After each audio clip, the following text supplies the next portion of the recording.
Hey guys, Philip here with Trade Genius and another binary option update for August 8th, Tuesday. We're just getting into the morning hour here, approximately 7:30 a.m. Eastern. So we're going to take a look at what we're looking at ahead of us for this session. Now, as you guys know that are in the room and get the signals, we're in a Euro weekly short and a crude oil weekly short. We're going to get data after the bell today, and then we're also going to get data tomorrow. But technically and fundamentally, it's looking pretty bearish. So we'll see how that plays out. But let's get to the charts and take a look. We'll start off with our usual ES and look at the levels that we are looking at for support and resistance.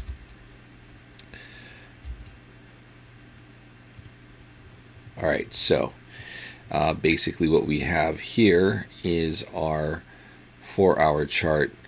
Again, a lot of sideways action, right? So just again to point out the levels that we're looking at: 2480. Next level is going to be 2462. Then we have 2450. We have 2437.25, 2416, and 2400. If we break 2400, then we're looking at 2377 approximately. All right. If we hit the 2463 area, there's a lot of volume gappage going on here. So, like I said, we could see definitely a quick drop to the 2450 area, and even then, I think the better support would be 2437 area. Okay, and then I think that would bounce. So I think for the immediate next few trading sessions, we probably aren't looking beyond those levels. Now, that being said, we're getting off into the upper atmosphere here as far as moves go. There's no volume to speak of here, so it would just basically be price discovery beyond 2480. Definitely think 2500 is doable here, maybe in the next 2 weeks or so, and that's just based on price action and momentum. But you do need to keep an eye out on these levels, and just know that when we get, if we do break down below this 2463, because of the lack of volume in here, we could do a quick trip down to even 2437. So just keep that in mind. If we did that, though, I would expect a bounce like this, and I do expect us to see 2500. Then we'll take a look at things from that point. All right, so that's ES, and more or less the indices are going to kind of follow along, but a lot of just sideways action, sideways to up.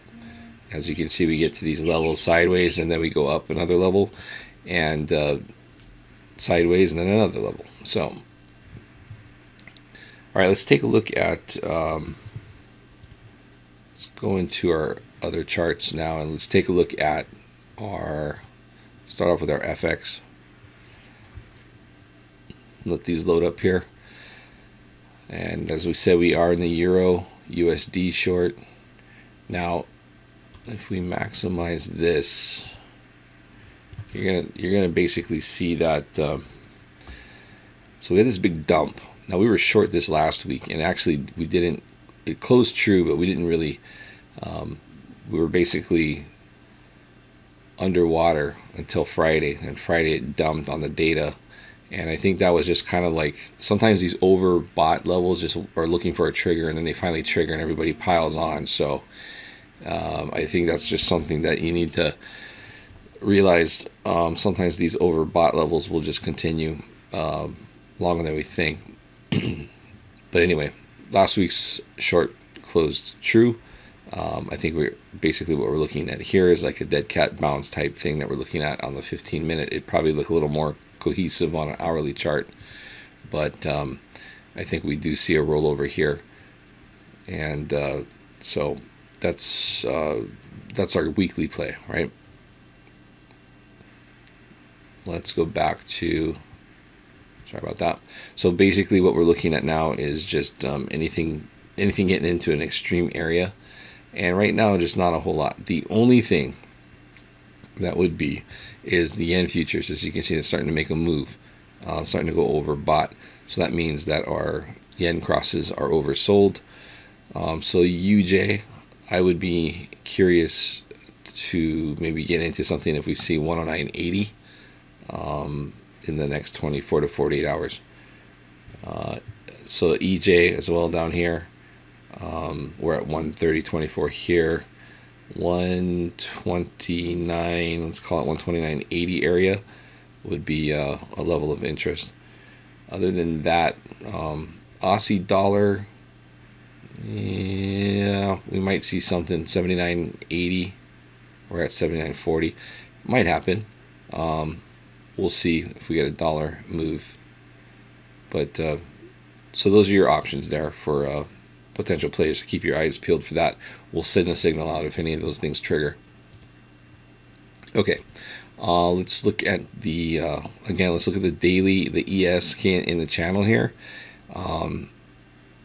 Not really anything extreme. So our levels today would be 24.69, 24.70, oversold, overbought 24.79. All right, so any breach of that, that's where we're going to probably look to get long or short on our end of day daily Nadex contracts. Over here, as far as our, this is our yield curve ratio. Last week, this was looking really bearish. We were coming down, and I said, unless this thing snaps up, this not going to want to be long ES here. Purple is ES, and this line here is our yield curve. And yield curve did snap back up, and it's kind of trending sideways, and so is ES. So we will get these kind of deviations. If this does turn back down, though, and then the ES does drift higher, I would think that we may see a manifestation in the ES of a down move of 10 to 15 ES points sometime this week, if this turns down. If this continues to turn back up, then probably a non-event.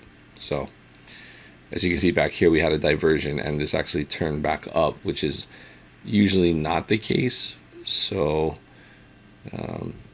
but sometimes that does resolve that way. All right, so that's that. Real quickly, we could look at the Q and Q. Levels there would be 59.50 and 58.80. And YM, I don't think we're really going to see that in this session. Highly unlikely. It's been pretty much just riding the center channel, or the midline of the magic channel. RTY Russell, with the Russell mini futures. Again, we'll call them out 1422. If it gets up there, that'd be a fade.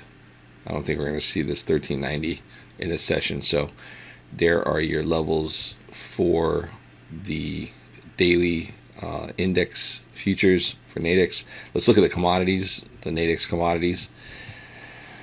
Oil, as we said, we're short, and kind of this upper part of the channel.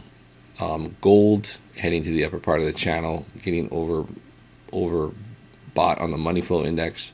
Silver, not so much. Natty gas overbought here. Though I don't like, I think Natty gas put in a bottom here, so I don't think that we've got. I'm not sure that I want to get short that. I think that there's a propensity to go higher quicker there, and so not really a fan of any shorts, even though we're bouncing into this channel. As far as the other commodities go, soy kind of toppy, but we may get another thrust higher as this money flow cycles down. So timing these on the daily end of days, the time frame that you enter can be tricky on the daily. So and these are for all at the money entries that I'm talking about. Gold, though, if we can get up here in this 1275 maybe area, then I would be interested in maybe possibly fading that. So And that's pretty much it. We can take a look at VIX real quick, and that'll wrap up our binary outlook for today. As you can see, we were looking for these interval spikes, and 1, 2, 3 was hoping to see something in here. Didn't really materialize, and I think we're going to be going lower. If we get another sideways couple of days, we could definitely go lower. As far as again, the Euro VIX keeps rising, and it has been pretty volatile, I would say, as far as movement goes. However, like I said, we don't like to see this where it gets above our VIX. So on the Euro USD plays, we may see something to the effect of not getting the premium that we would want to see for the amount of movement we're getting during the day. So anyway, we'll keep an eye on that, and look to get some 7 p.m. Signals out for you guys that are getting the signal and are in the advanced room. That's pretty much it for the binary update, and I think more of the same, pretty sideways on ES, and until we get some sort of catalyst, some sort of event, I think they're just going to keep pinning the ES sideways, a move higher, and then pin it sideways, and then move higher. And until that breaks, I don't think much is going to change. I will do a video on the VIX and what we're seeing with that pretty much every day.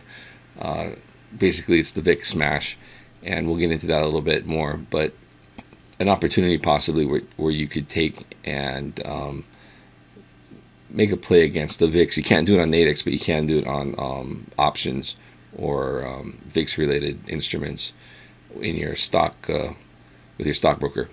That's pretty much it, guys. Have a great trading Tuesday, August 8th, and we'll catch you on the next update.